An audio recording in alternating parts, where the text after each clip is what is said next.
You sit in front of your computer, cursor blinking on a blank page. The project that felt so alive in your mind 3 weeks ago now feels different, heavy. You've edited the opening 17 times, reorganized twice, researched one more thing, but you haven't finished it.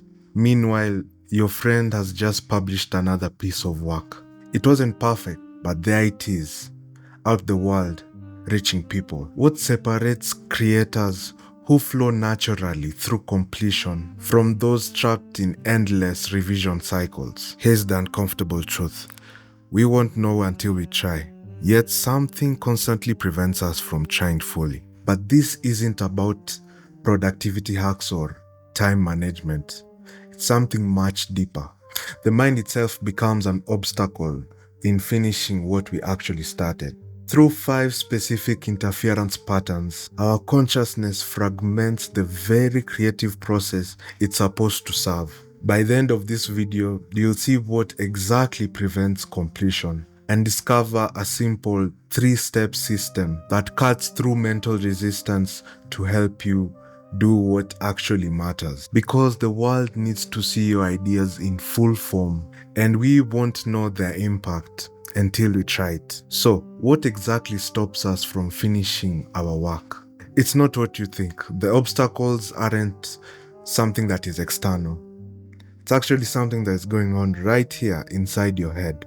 As you watch this video, as you think about your unfinished projects, let me show you the 5 interference patterns that keep your brilliant ideas in endless revision.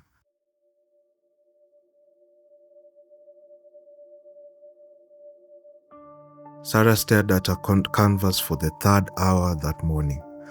The painting was almost done, a phrase that had haunted her for weeks. Every time she approached it, her mind filled with voices. This isn't how real artists work. Monet will never settle for this color palette. What if people think it's amateur? Sarah wasn't creating from the immediate perception of what the painting needed. She was creating from memory, what art should look like, from the accumulated beliefs of what art should look like. This is how psychological conditioning hijacks the creative process. We carry patterns imposed by society, tradition, and past experiences. Our mind becomes cluttered with second-hand knowledge and beliefs about what makes work good or valuable. We create from memory rather than from the fresh, immediate perception of what wants to emerge. Watch any child paint. They don't consider art history and what art has always been, or even worry about technique.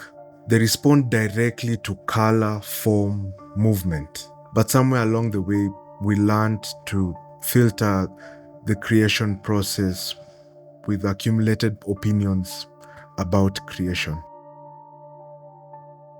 Notice what happens when you sit down to create. Immediately, there's the part of you that wants to make something and the part that judges what you're making. The creator and the critic, the doer and the evaluator. This division between the thinker and the thought constantly creates internal conflict. Instead of approaching our creation with wholeness, we are divided, fragmented in our minds. Half our energy goes to creating, half goes to analyzing whether what we are creating is worth creating. The ego's desire for achievement and recognition corrupts the pure impulse to express. Real completion happens from an undivided state. When the mind isn't split between making and judging, creation flows naturally towards its completion point. Marcus spent 2 years perfecting his first novel. Every chapter needed just one more revision.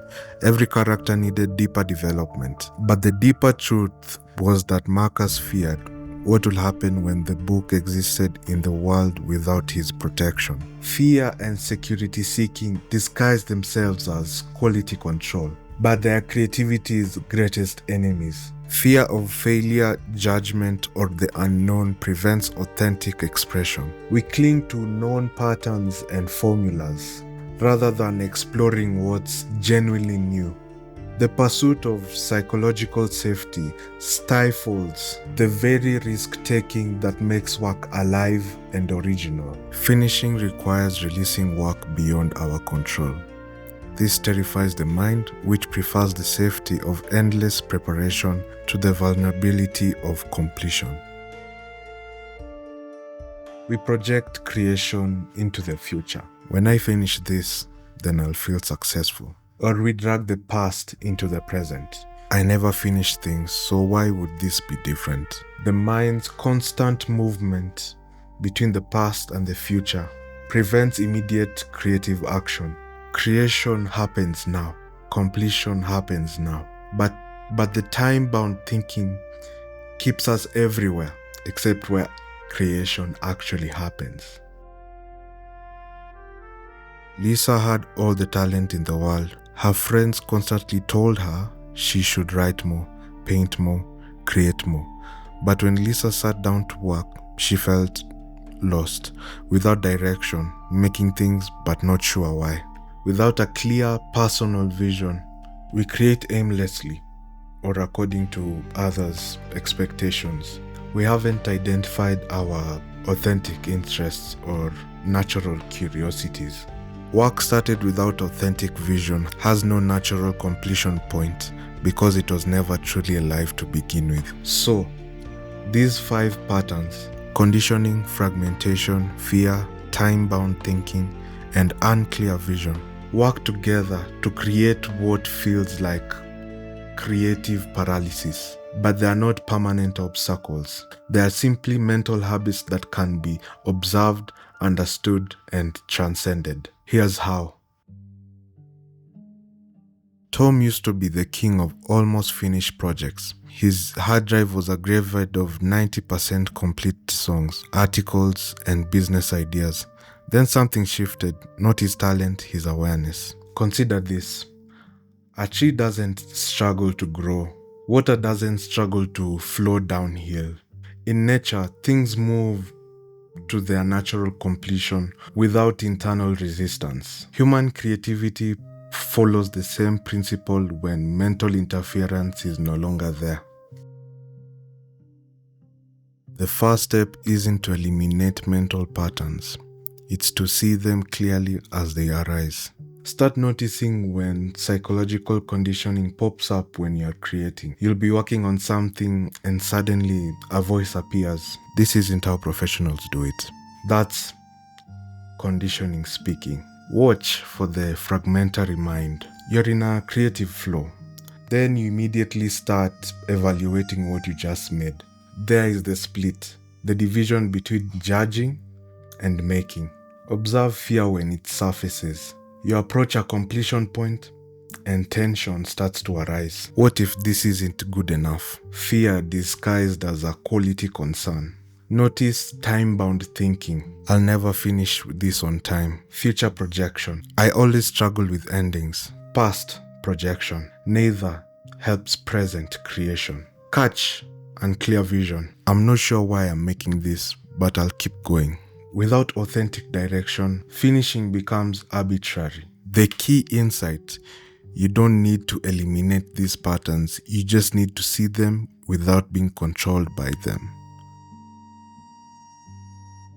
Without clear boundaries, creation expands infinitely to fill mental space. This is Parkinson's law applied to creativity. Work expands to fill the time available for its completion. But more importantly, constraints force decisions. The masterpiece you can't finish isn't masterful.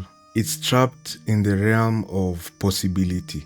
Real art exists in the world of actual form, not potential form. Set clear boundaries that cut through endless mental projection. Not arbitrary boundaries, but boundaries that emerge from authentic vision rather than social expectations. Ask, what is this work meant to accomplish?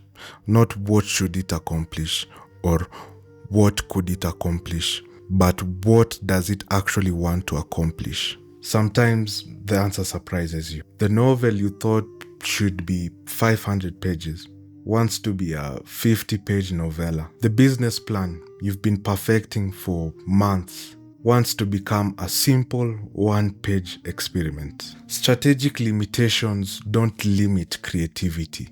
They liberate it from the overwhelming infinity of possibility. David had been working on the same song for 8 months. Every week, he added new elements, better drums, different bridge, additional harmonies. The song kept growing but never felt complete. Then he imposed a radical constraint. Finish it in its current form by Friday. Something magical happened. Forced to work with what actually existed rather than endless possibility, David had what the song actually was underneath all his additions. He removed 60% of the elements he'd added and finished it in 2 days. The limitation revealed the work's natural form. This is the most subtle and important step. Real completion isn't about perfection. It's about recognizing when it's done. As Rick Rubin says, a work of art is never finished. It's only abandoned at the right moment. But how do you recognize this right moment? Not through mental evaluation, not by comparing to external standards, not by analyzing what is good enough, through immediate perception of the work's natural completion point. This requires developing sensitivity to the creative rhythm. Most projects have a moment when they feel complete, not perfect, but whole. When further changes don't significantly improve the work. When continued refinement enters the realm of diminishing returns. Learning to feel this completion point means trusting present awareness over past conditioning about quality. Notice when you start making changes just to make changes. When you're no longer responding to what the work needs, but to the anxiety of letting it go. When you are editing from fear rather than perception. As crazy as it sounds, the work tells you when it's done, but you have to be listening. Maria felt it while writing her essay. She'd reached the conclusion, but kept adding one more paragraph to make it better. Each addition made the piece longer, but not stronger. The essay had naturally completed 2 paragraphs earlier, but she just hadn't trusted it. When she removed the extra paragraphs and published the original ending, people started telling her that was the strongest thing she'd ever written. The work knew its shape before the mind did. Release work from wholeness, not from ego's need for perfection. Let completion happen through you rather than being forced by you. Remember, we don't know until we try.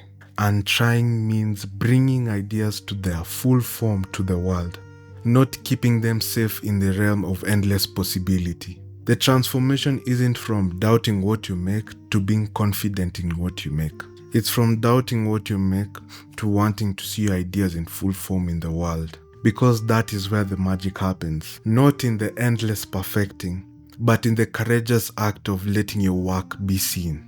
What's one project you've been avoiding finishing? What would change if you apply these 3 steps this week? Let me know in the comments below. And if this helped you see completion in a new way, share it with someone who needs to finish something important, because we won't know the impact of our work until we try.